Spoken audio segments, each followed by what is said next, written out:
أعوذ بالله من الشيطان الرجيم بسم الله الرحمن الرحيم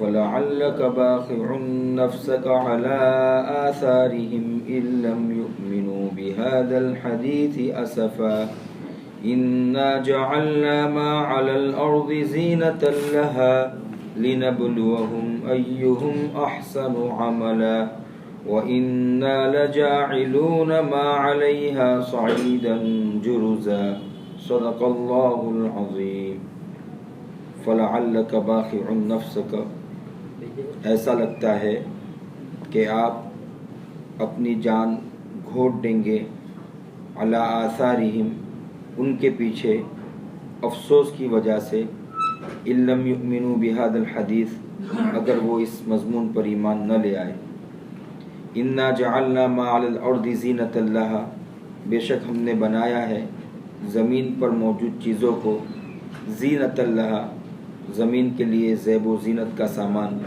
لنبلوہم تاکہ ہم ان کو آزمائیں ایہم احسن عملا کہ ان میں کون اچھے طرح سے عمل کرتا ہے وَإِنَّا لَجَاعِلُونَ مَا عَلَيْهَا صَعِيدًا جُرُزًا اور ہم زمین پر موجود چیزوں کو چٹیل میدان اور صاف میدان کر دیں گے۔ گزشتہ کل توحید کی قسموں پر بات ہو رہی تھی کہ توحید کی پہلی قسم ہے توحید فی ذات، یعنی اللہ کی ذات ایک ہے اور اس میں کوئی شریک نہیں، اللہ ایک ہے، تو ذات کے حساب سے اللہ کو ایک ماننا۔ تو میں نے بتایا تھا کہ توحید فی ذات کے حساب سے تقریباً تمام لوگ متحد ہیں، سب مسلمان بھی کہتے ہیں کہ اللہ ایک ہے اور ہندو بھائی بھی کہتے ہیں کہ ایشور ایک ہے اور کرسچن اور دوسرے لوگ بھی کہتے ہیں گاڈ از ون، خدا ایک ہے۔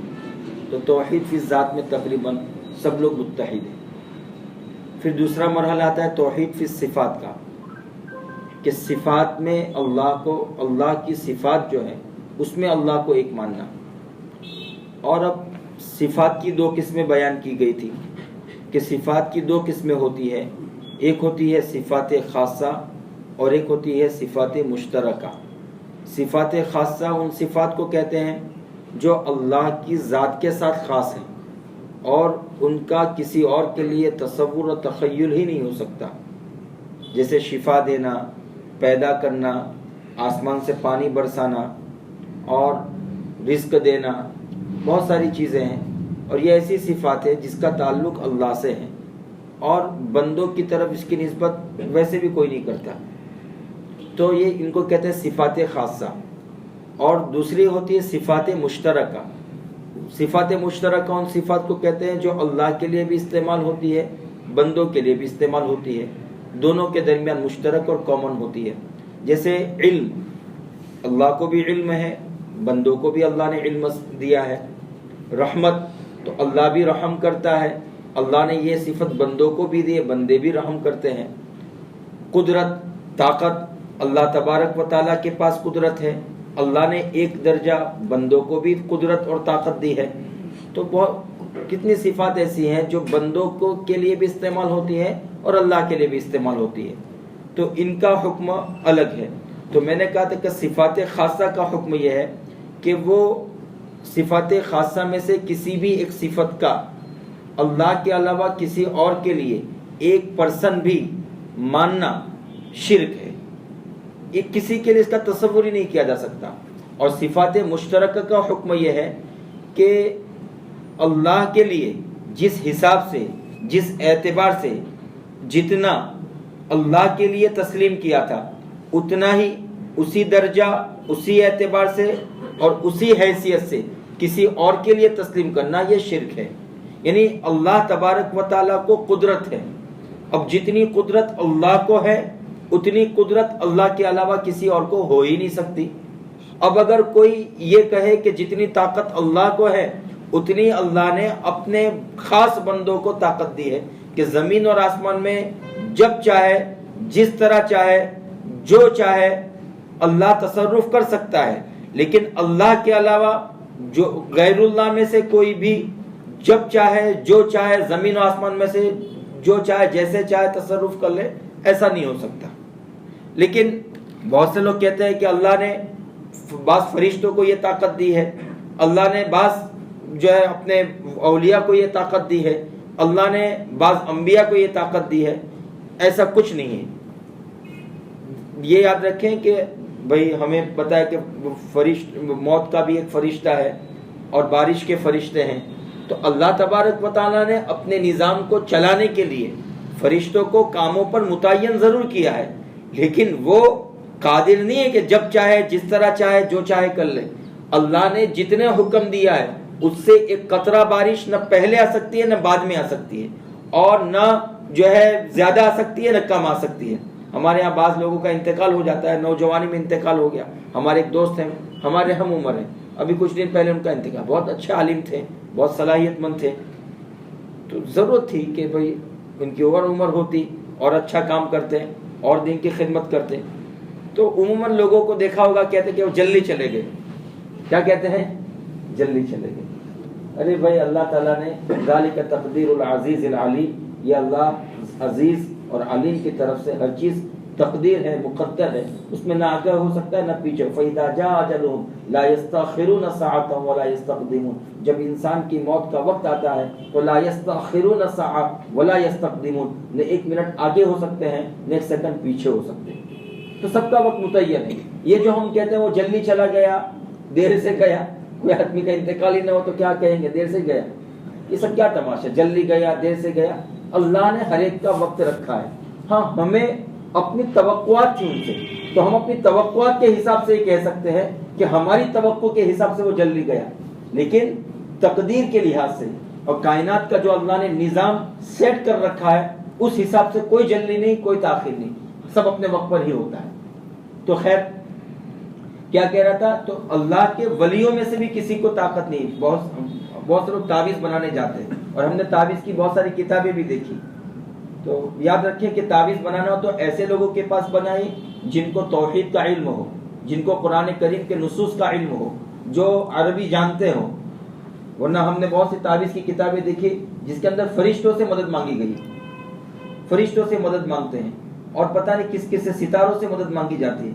ارے اللہ کے علاوہ کسی اور سے مدد، وہ ساری قسمیں آگے آ ہی رہی، توحید کی ساری قسموں کو میں بیان کروں گا۔ تو یاد رکھیں کہ یہ ساری بات، یعنی یہ سمجھتے ہیں کہ فرشتے مدد کریں گے، اولیاء مدد کریں گے، نبی مدد کریں گے۔ یاد رکھیں اللہ تبارک و تعالیٰ کے ساتھ یہ تمام سے، یعنی اللہ کے لیے قدرت کو جتنا ہم نے تسلیم کیا، جس حساب سے تسلیم کیا، جس اعتبار سے تسلیم کیا، اسی اعتبار سے اب کسی ولی کے بارے میں ہم یہ تسلیم نہیں کر سکتے کہ جب چاہے جو چاہے جیسے چاہے جس طرح چاہے وہ تصرف کر سکتے ہیں، نہیں ہو سکتا ہے۔ خود اللہ نے قرآن کریم میں مثال دیے، ضرب لکم مثلا من انفسکم، کہ اللہ نے خود تمہارے اندر سے، تم میں سے تمہارے لوگوں کی مثال بیان فرمائی۔ ضرب لکم مثلا من انفسکم هل لکم مما ملکت ایمانکم من شرکاء فیما رزقناکم فانتم فیہ سواء، کہ حل لکم مما ملکت، اصل میں ذرا تفسیر کرتے ہوئے قرآن پڑھنے میں ذرا مشکل لگتا ہے۔ حل لکم، ذرا ساتھ دیجیے گا حضرت، حل لکم مما ملکت، حضرت میرے استاذ ہیں، میں ان کو ایسے بھی قرآن سنایا کرتا تھا، اور اب تفسیر میں حضرت بھی سمجھتے ہیں کہ قرآن سنانے میں تو ایسا انشاءاللہ غلطی نہیں جائے گی، لیکن یہ تفسیر پڑھتے ہیں، اردو بولنا ہے، عربی بولنا ہے، تو ذرا تسلسل نہیں لے دیتا۔ تو ضرب لکم مثلا من انفسکم، کہ اللہ نے تمہارے ہی لوگوں میں سے، تمہارے وجود کے حساب سے اللہ نے مثال بیان فرمائی۔ وہ کیا مثال ہے؟ حل لکم مما ملکت ایمانکم من شرکاء، کہ کیا حل لکم، کیا تمہارے لیے، مما ملکت ایمانکم، تمہارے غلاموں میں سے جو اللہ نے تمہارے دست نگر بنائے، حل لکم مما ملکت ایمانکم من شرکاء، تمہارے شریک ہے، یعنی حل لکم مما ملکت ایمانکم من شرکاء فیما رزقناکم، فیما رزقناکم، جو ہم نے تمہیں رزق دیا ہے، جو ہم نے تم کو مال دیا ہے، جو ہم نے تم کو دولت و ثروت دی ہے، تم اس میں، تم اور تمہارے غلام سب برابر ہیں۔ وہ تو غلاموں کا دور چھوڑیے، آج باس ہوتے ہیں، مینیجر ہوتے ہیں، اور ان کے نیچے، ان کے ہاتھ کے نیچے ملازم ہوتے ہیں، تو کیا کبھی کوئی کمپنی کا مالک جتنی اتھارٹی، جتنا پاور، جتنا روپیہ پیسہ اس کے پاس ہے، تو کیا وہ اپنے ملازمین میں سے کسی کو دیتا ہے؟ نہیں دیتا ہے. تو وہ کیا حل لکم مما ملکت ایمانکم من شرکاء فیما رزقناکم, کہ ہم نے تم کو جو دولت دی ہے ان دولت میں کیا تم اپنے غلاموں کو, اپنے ملازموں کو, اپنے ماتحتوں کو اپنے برابر کر دیتے ہو. فانتم فیہ سواء, پھر تم اور وہ دونوں برابر ہو جاتے ہو. تخافونہم کخیفتکم انفسکم, پھر تم کو ان سے ایسا ہی خوف اور اندیشہ لگتا ہو جیسا تم آپس میں ایک دوسرے سے خوف کرتے ہو. تو تخافون کخیفتکم انفسکم کذالک نفصل الآیات لقوم یعلمون. اللہ مثالوں کو بیان فرماتے ہیں تاکہ ان لوگوں کے لیے جو کچھ جاننا چاہتے ہیں وہ جانتے ہیں. یعنی سمجھئے کہ دو آدمی پارٹنرشپ میں ہوتے ہیں, دو آدمی پارٹنرشپ میں ہوتے ہیں, اشتراک میں ہوتے ہیں. اب اس میں دونوں جب کام کرتے ہیں اور دونوں جب کمپنی لگاتے ہیں تو دونوں کو ایک دوسرے سے اندیشہ ہوتا ہے. دونوں کے پاس پاور ہے, دونوں کو ایک دوسرے سے اندیشہ ہوتا ہے کہ یہ کچھ آگے پیچھے نہ کر لے, یہ کوئی نیا حکم جاری نہ کر لے, اور یہ کوئی اس میں سے پیسہ نہ اڑا لے. تو یہ اشتراک میں یہ ساری باتیں, خوف, اندیشہ آتے ہی آتے ہیں. لیکن کیا کبھی آپ نے دیکھا ہے کہ کمپنی کے مالک اور ملازمین میں یہ اشتراک رہتا ہو؟ کوئی نہیں دیتا. تو اللہ نے فرمایا کہ جب تم اپنے ماتحتوں کو اتنا پاور نہیں دیتے ہو کہ تمہیں اس سے خوف ہو, تو پھر اللہ تعالیٰ اپنی کائنات میں, اپنی قدرت میں, اپنے تصرف میں, اپنی حکومت اور سلطنت میں دوسروں کو اتنا پاور کیوں دے گا؟ نہیں دیتا ہے اللہ. یہ قرآن کی مثال ہے. پھر اگر کوئی شخص کہے کہ اللہ نے اتنا ہی پاور اولیاء کو دیا ہے تو یہ غلط تصور ہے. یہ ہم نے اپنے دماغوں سے بنا رکھا ہے. اولیاء کی محبت سراخوں پر اور انبیاء کرام کی محبت یہ تو ہمارا ایمان کا جزو ہے, اور اولیاء کرام کی محبت بھی ہمارا ایمان ہے. ان سب سے محبت کرنا ہمارے ایمان کا تقاضا ہے. بلکہ اولیاء انبیاء کی محبت تو ایمان ہی, اس کے بغیر تو ایمان کا تصور ہی نہیں. لیکن اللہ کی محبت کا بھی دائرہ ہے, انبیاء کی محبت کا بھی دائرہ ہے, سب کا ایک دائرہ ہے, اس سے آگے پیچھے نہیں ہو سکتے. تو خیر یہ سمجھے تو اللہ نے یعنی کہ تو اللہ قدرت, یہ ایسی صفت ہے جو بندوں کے درمیان اور اللہ کے درمیان مشترک صفت ہے. تو اللہ کے لیے جتنا تسلیم کیا اتنا کسی اور کے لیے تسلیم نہیں کر سکتے. یعنی جتنا پاور اللہ کا اتنا ہی کسی اور کے لیے, تو یہ شرک. اسی طرح علم, یہ بندوں کے لیے بھی استعمال ہوتی ہے صفت, اللہ کے لیے بھی اس صفت کا اطلاق ہوتا ہے. اب اللہ کو جتنا علم ہے نعوذ باللہ اتنا ہی علم کسی اور کو ہو اور اس کو مانا جائے, یہ بھی شرک ہے. اس کو کہتے ہیں شرک فی الصفات, اس کو شرک فی العلم کہیں گے. اگر کوئی علم میں شرک کرتا ہے تو کہتے ہیں شرک فی العلم ہے, یہ توحید فی العلم کے منافی ہے. اور اگر کوئی قدرت میں اللہ کے برابر کسی کو سمجھ کہ جتنی طاقت, جتنی سلطنت اور جتنا تصرف کا حق اللہ کو ہے اتنا اولیاء کو بھی ہے, انبیاء کو بھی ہے, فرشتوں کو بھی ہے, ایسا تسلیم کرے تو وہ توحید فی القدرت کے منافی, توحید فی التصرف کے منافی, اور وہ اس کو شرک فی التصرف اور شرک فی القدرت کہتے ہیں. اور اسی طرح مثالوں سے سمجھتے جائیے. سمجھ میں آگے نہیں مثال؟ اب زیادہ اس کو سمجھانے کے شرک فی صفات کی دونوں قسمیں سمجھے کہ صفات خاصہ تو کسی کے لیے ایک پرسن بھی مان نہیں سکتے, اور صفات مشترکہ کا حکم ہے کہ اللہ کے لیے جس حیثیت سے تسلیم کیا تھا اس حیثیت سے غیر اللہ کو تسلیم نہیں کیا جا سکتا. اللہ تعالی ہماری تمام شرکوں سے حفاظت. اب قسم آتی ہے شرک فی العبادہ. شرک فی العبادہ کہتے ہیں کہ اللہ نے عبادت کہتے ہیں اللہ نے, چلو اس کو کل آئندہ کل بیان کروں گا انشاءاللہ, وقت ہو گیا. اللہ تعالی ہم تمام کو قرآن کریم سے لگا عطا فرمائے. سبحان اللہ بحمدہ. یہ توحید بہت ضروری چیز ہے, توحید بہت ضروری. میں نے کہا نا ہمارا کلمہ کیا ہے؟ لا الہ الا اللہ. لا الہ کا مطلب ایسا نہیں کہ اللہ کے سوا کوئی معبود, صرف ذات اللہ تبارک و تعالیٰ کے سوا کوئی بھی بندگی کے لائق نہیں ہے, اور کوئی بھی اتنی قدرت والا نہیں ہے, اور کوئی بھی اتنے علم والا نہیں ہے. یعنی ہم لا الہ کا جو مفہوم کہتے ہیں بہت لمبا مفہوم ہے, بہت وسیع مفہوم ہے, اس کو سمجھنا ہے. انشاءاللہ باقی کا مفہوم کل سمجھیں گے. اللہ ہم سب کو توفیق